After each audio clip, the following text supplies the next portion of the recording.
Assalamualaikum warahmatullahi wabarakatuh. Akkam jirtu hordoftoota fi kabajamtoota bullaalaa ta'uu keessan akkam nagaa keessanii jecha har'a ammoo kun mana warra sabboontu deema. Sabboontu bira yeroo dhaqe ammootu haadha sabboontutti walii galee sabboontu prank gochuu fi kaan bakka san dhaqu. Prankin kun naa mijataa fi mijatu haga silaa hin beekne walumaan kan ilaallu taha. Maal jedheetiniin prank godha jechuudha. Micayyoote har'a mana barumsatti yeroo galtu araba guddaa abbaa kiyya ta'uu danda'u tokkotu konkolaataa keessaa buute habiibti haay jedhaanii akkamittiin ilmoo tana guddisa balleessite kaleessa abbaa isaanii sana aadamiin nuti waliin nyaanne waliin dhuyne har'a ammoo tuqaa ijoollee tanaa hin dandeenyu akkasumas nuti ana akka kiyyatti nama isii duuba maqaa isitti illee hidhee ilmoo abbaan biraa deemee fi haati guddisa balleessite jedhee bakka jimaa yookaan bakka shishaa taa'ee si hamatu osoo hin tahin nama dhugaa jirtu sitti illee ilmoote badiirratti arginaan dhaanuu akkasumas loluunii sitti mee akka gorsite gochuu kanarraa eegamu jechuun haadha sabboontuuti dubbii iseetiniin itti hima jechuudha. Yeroo sabboontuun mana barumsaatti galtu waan kana goona amma mana kiyyaariif bahuu deema. Mana warra sabboontuu dhaquu deema jechuudha.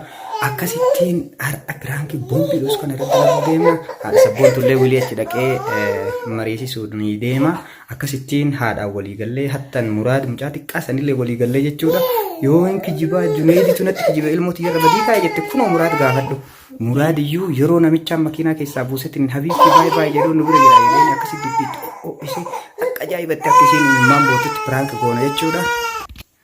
Akkasittiin piraanki boombiidhos kana irra dalaguu deema jechuudha. Dhiifama wajjin yeroo takka kaameraa ni gargar kuteet milkiitu na jeeqe kunoo milkii ni gartanii illeen nu guddatee jira alhamdulillah du'aayii nu godhaan weebbisaanii rabbi nu guddatee bakka ga'u ka sabaa ka biyyaa rabbi haa godhu jedhaani. Akkasittiin isiniin jedha amma immoo kunoo gara mana warra sabboontuutti deemuuf amma ka'ee jira. Milkii haadha bira dhiiseetumaan deema. Akkasittiin yoo isinitti tole piraankii kana sheer laayik gochuu walii facaasaa isiniin jedha. Qabatamatti dhibbaan dhibbatitti amanaa sabboontuun piraank taati haadha walii gallee muraad walii gallee waan goonuuf jechuudha itti milkaa'aa jedhee yaada. Chaanaalii keessan bullaallatu subscribe share like gochuu hin dagatinaa waliif qooda waa hedduu chaanaalii kanarraa argattan jedhee abdadha. Akkasittiin hanga imalli kiyya amma gara mana warra sabboontuutti taha hanga xumura viidiyoo kiyyaatti na waliin turaa isiniin jecha akkasumas chaanaalota haaraa hedduu isaanii dhiyeenya kana banaman kanneen akka sabboontuutuu akkasumas rabbirraatu kana qofaa miti dursaa orootu akkasumas salahaddiintu nuuriyaatu chaanaalota hedduutu jira kanneen haaraa kana dhiyeenya bakka takka akka ilmaan lakkutti waliin dadhalanne jechuudha. Keessumaayyuu ilmi quxisuu kiyya kanaa fi akkasumas salahaddiintu kan jedhu hundi isaaniitu share subscribe like gochuun dagatina waliif hira amma milkiilee yaa'inatti godhaa jira hanga xumura viidiyoo kiyyaatti na hordofaa isiniin jedha. Assalaamu alaikum warahmatullaahi wabarakaatuh.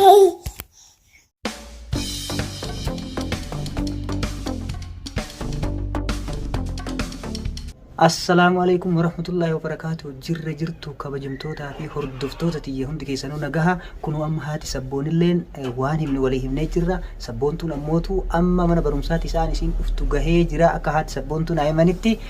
Akkasitti gaamee micayyoon tun hagam takka cinqamtii fi lola haadhatiif hagam takka ammootu amrii haadhatiif bakka kenniti waan jedhuga walumaan ka ilaallu ta'a amma kaameraa kiyya dhufadheetiin jira achi deebi'ee taa'ee eega anaaf yaati sabboontuu callisnee eeyna akkuma waan anaaf yaati sabboontuu waliif hin galinitti akka haarayatti haadha sabboontuu micayyoo tana akkamittiin akkana goota jedhee akka ajaa'ibatti gaa dubbii isee babbareechisee itti hima gaa xumura viidiyoo kiyyatti na waliin turaa jecha kanarratti ammoo muraadillee ragaa naa baha kunoo si argeetiin jira yeroo ati arabni makiinaa keessaa si buusee habiibti yaa isin jedhu jedhee muraad akkasitti bareechisee dubbata yeroo isin kunoo yoo na amanuu baatte muraad kee gaafadhu waliin deemaa turreedhaan haadhanii akka gaariitti amma kunoo kaameraa babbareechifadhee jira.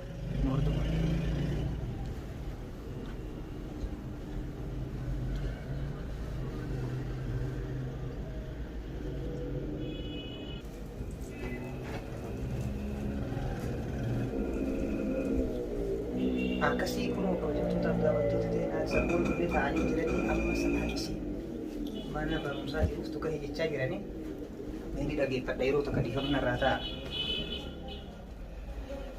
Eeyyee sabboontuun darajarra ol bahaa jirti amma na fakkaatee ijoollee waliin haasawaa deemtiin hordofa.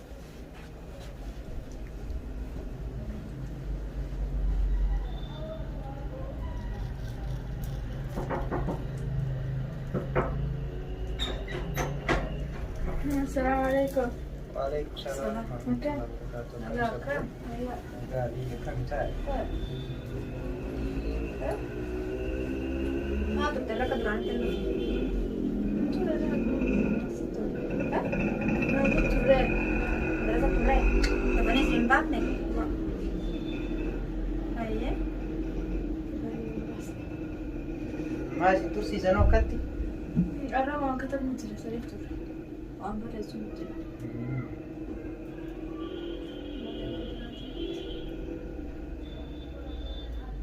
Ayyee. Barnoonni akkami sila? Bareeda. Ikhtibaaraa fi kana qabdanii? Yaada malee hin qabu. Maarree haala sakkoon. Anillee kan dalagaa irraa dhufu asuma gore. Ayyee. Kanaaf mucayyoo naguma xiqqoon dura seenne ni gartaani.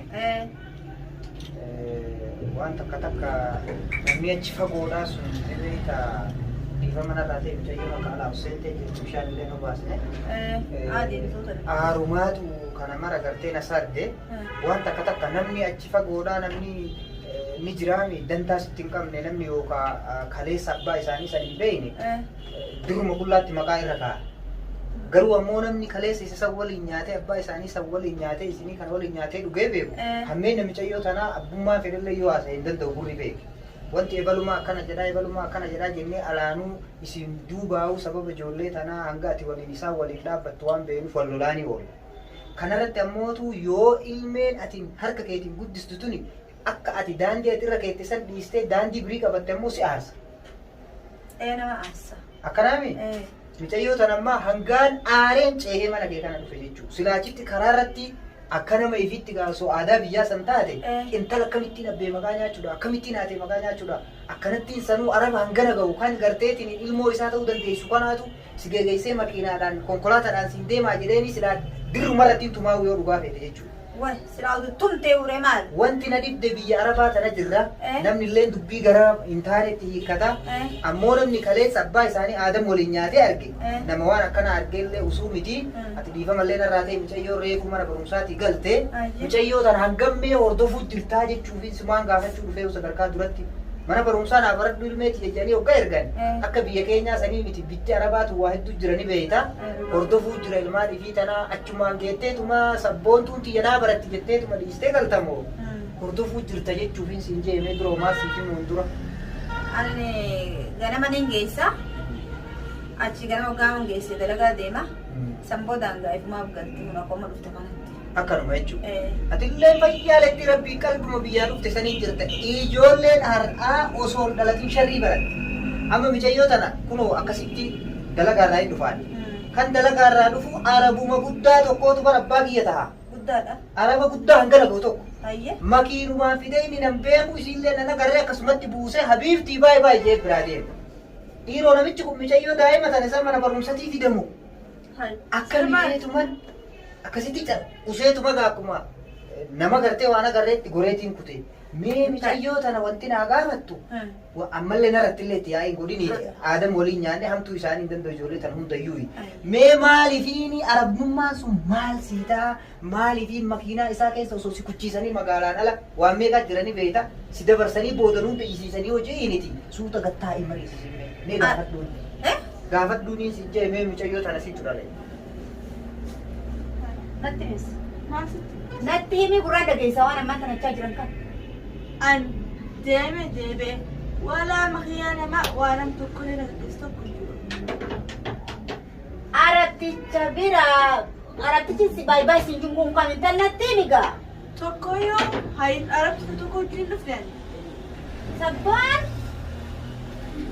waan akkamiin ta'a waan akkamiin ta'a. Ani baasni ga'e. Fuudhee si deebisu yoo makiinaa biraa makiinaa arabaa yaabbatte. Makiinuma sanii yaabbadhee fakkaatu tokkoon gorree. Ati duba maal tana namni guddaan kun ni soba jechuuf danda'a? Maali? Maali rakkam jechuuf kee? Ayyaa maal yoo sobanarra deemnee jiran deemnee baasumsanii hin dhufeeni. Sabboota kee sobidhaan dhugaa jirtu natti siin dafiga. Dhugaa jirtu natti. أنا كنت مجرم Ani barattee bakka guddaa geesseetti barumsa kan kee galmaan si gaji hamilee qabu malee waan akkana siraan eegne. Dafinatti أنا هاتو كندم kan tokko hin deemne. Amma kun hospitaala taa'anii waan jiranii? مبيخ غان هاي Hin beeku gaanii. مبيخ ممكن أنت نفكر زرقون المرة نم تكتلم دم باسني تكفي تكفى تقول باسني تسنقل شام Huccuun bartara madrasaan deemte tana. Tana malee biraati.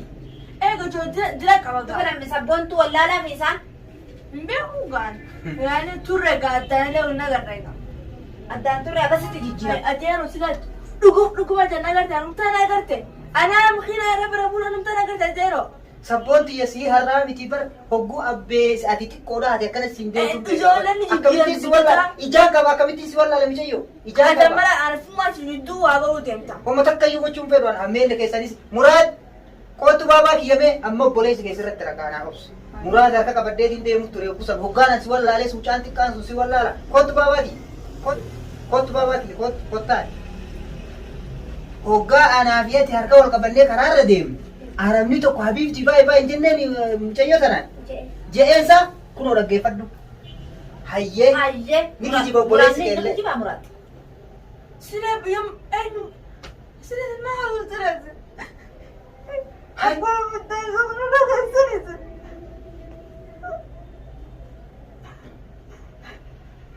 Imboyin gamman tana badidee beektaa bocha. Us. Amma loliniin amma. Maaliif bocha badii waan Kalaas siinuu bochitee jirti kalaas amma loliniin.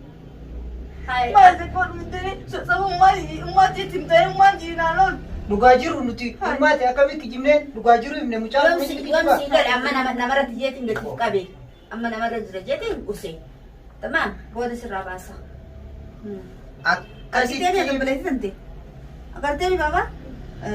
akkasittiin kalaas sabboon piraankiidha bibi kalaas piraankiidha booyini kalaas booyin piraankiidha si wajjin jirra kalaas booyini haati teellee ni beekanii muraan keenyallee ni beekaa piraankiidha si goone daawwattoota keenya kunoo piraankiidha ala kanaan nu sirraa'ee jira muraadii fi anaa fi ummaa isii taanee kunoo piraank irratti dalaynee jirra sabboon boochisnee jirra dhiifama nu waa gootu kunoo kaamera achis siidhoo isin ilaa ati nu agarree nu achis siidhoo isine akkuma fuulduraaf ati of eegduu fi maqaa abbeetiif haatiitillee hin nyaanne isitu kana godhaa fi miti gorsa guddaa daawwattoota keenyallee akka ta'uuf piraankii kana goone